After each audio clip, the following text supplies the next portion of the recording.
असम में पिछले 2 दिनों में पुलिस ने बीफ के नाम पर अब तक की सबसे बड़ी कार्रवाई की है।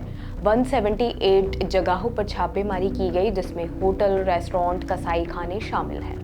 इस दौरान करीब 1700 किलो बीफ जब्त किया गया और 196 लोगों को हिरासत में लिया गया। ये छापे असम कैटल प्रिजर्वेशन एक्ट 2021 के तहत किए गए, जो मंदिर और हिंदू बहुल इलाकों में बीफ के इस्तेमाल और बिक्री पर रोक लगाता है। पुलिस का दावा है कि उन्होंने एक बीफ नेटवर्क का भांडाफोड़ किया है और ये कार्रवाई कई जिलों में एक साथ की गई। पहले दिन 112 होटलों में रेड की गई, जिसमें गुवाहाटी, नागाव जैसे बड़े जिले शामिल थे। गुवाहाटी के कटहरबाड़ी इलाके में एक होटल से 70 किलो बीफ मिला। कोकराझार में भी 4 होटलों से बीफ जब्त किया गया। लेकिन सवाल ये उठ रहा है, क्या ये सिर्फ कानून लागू करने की कार्रवाई है या इसके पीछे मुसलमानों को निशाना बनाने की रणनीति भी है? असम में बीफ का कारोबार, होटल व्यवसाय और रसोई परंपरा काफी हद तक मुस्लिम समुदाय से जुड़ी रही है। ऐसे में जब एक झटके में सैकड़ों लोगों को पकड़कर उनका धंधा बंद किया जाए, तो इसे मुसलमानों पर सीधा हमला माना जा रहा है। सोचिए, 196 लोग गिरफ्तार हुए, जिनमें ज्यादातर मुस्लिम हैं।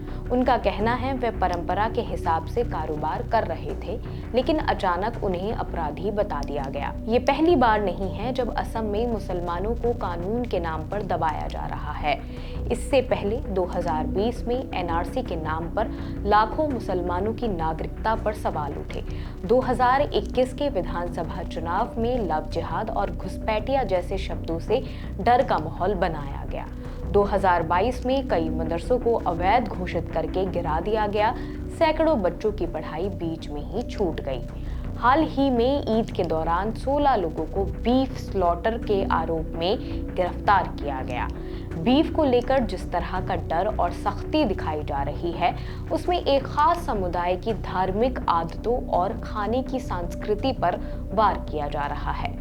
मुख्यमंत्री हेमंत बिस्वा शर्मा बार बार कह रहे हैं कि कानून का उल्लंघन बर्दाश्त नहीं होगा।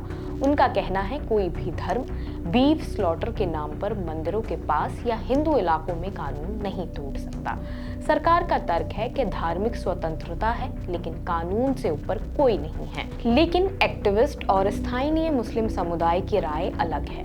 उनका कहना है कि कानून को बहाना बनाकर असम में मुस्लिम व्यवसाय, खान पान और रोजगार को दबाने की कोशिश की जा रही है।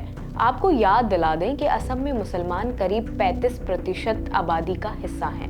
पिछले कई सालों से यहाँ पर बांग्लादेशी घुसपैठिया कट्टरपंथी जैसे ठप्पे लगाए भी जा रहे हैं। एक तरफ मदरसों को गिराया गया, दूसरी तरफ बीफ पर लगातार हमले और तीसरी तरफ एनआरसी से उनकी नागरिकता पर सवाल।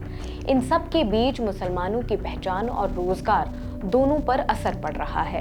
क्या बीफ पर कार्रवाई वाकई कानून का पालन है या एक मुस्लिम समुदाय को डराने की राजनीति? क्या असम में मुसलमानों के खान पान और व्यवसाय को निशाना बनाकर सामाजिक माहौल को बदला जा रहा है, या फिर सच में अवैध बूचड़खानों को रोकने के लिए ईमानदारी से कार्रवाई की जा रही है? हमें याद रखना चाहिए कि भारत का संविधान हर धर्म और हर समुदाय को बराबरी का हक देता है। मुसलमान भी उतने ही भारतीय हैं जितना कोई और। उनके खान पान, उनकी रोजी रोटी, उनकी संस्कृति पर बार बार शक करना या उन्हें डराना हमारे लोकतंत्र की सेहत के लिए खतरनाक है। फिलहाल इस खबर में सिर्फ इतना ही। बाकी और खबरें देखने के लिए जुड़े रहिए ऑब्जर्वर पोस्ट के साथ। शुक्रिया।